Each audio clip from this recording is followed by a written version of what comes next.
Shumai boys back. I'm going to be talking about addiction this morning.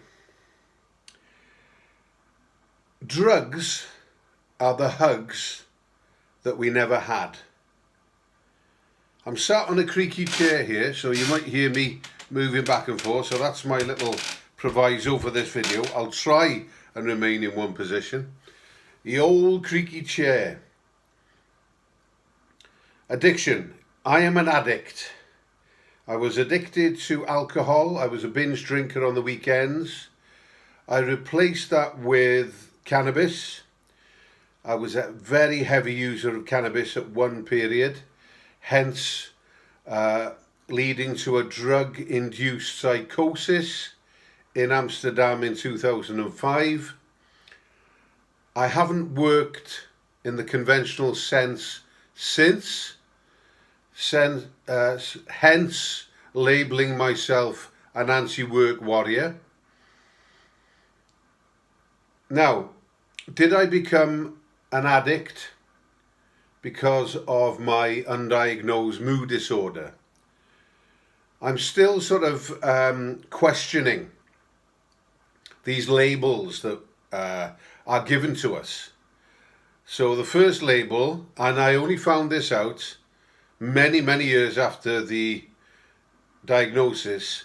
I had my first mini breakdown at 21 years of age, and it transpired that the psychiatrist had written down on my notes, highly sensitive.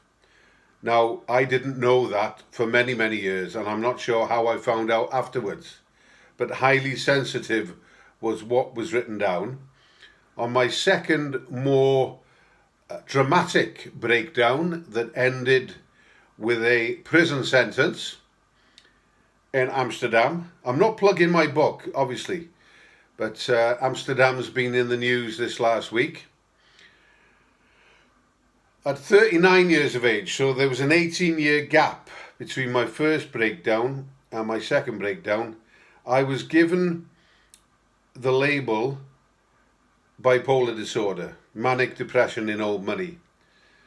Well, it's been 18 years since that diagnosis, and I'm not sure whether I will accept that diagnosis any longer. But that diagnosis, in a way, has stopped me from entering the world of work.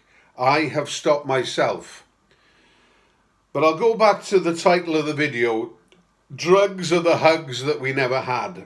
I'm wondering whether people become addicted to drugs because of the fact that there is a breakdown in emotional communication, that we cannot physically express the need for a hug, the physical intimacy between caregivers, between siblings, between parents and children, that perhaps children are screaming out for physical closeness, but they don't get it because their parents never received physical closeness themselves. It is just an idea that occurred to me today, because the word hug rhymes with drug. And I'm riffing at the moment. This is top of the head stuff, but I am starting to think that drugs are the hugs that we never had, because we escape from reality through drugs, because we're yearning for some kind of physical intimacy that we never get. I'm still an addict. I am addicted to the internet. I'm addicted to Twitter. I'm addicted to YouTube. And I spend most of my waking time on there. I do some volunteering work, go and do a bit of shopping, bit of gardening. But because I have refused the conventional workspace, this is my addiction now. I believe it's a less harmful addiction, but it is still a removal from reality. So that's all I've got to say in my 5 minutes today.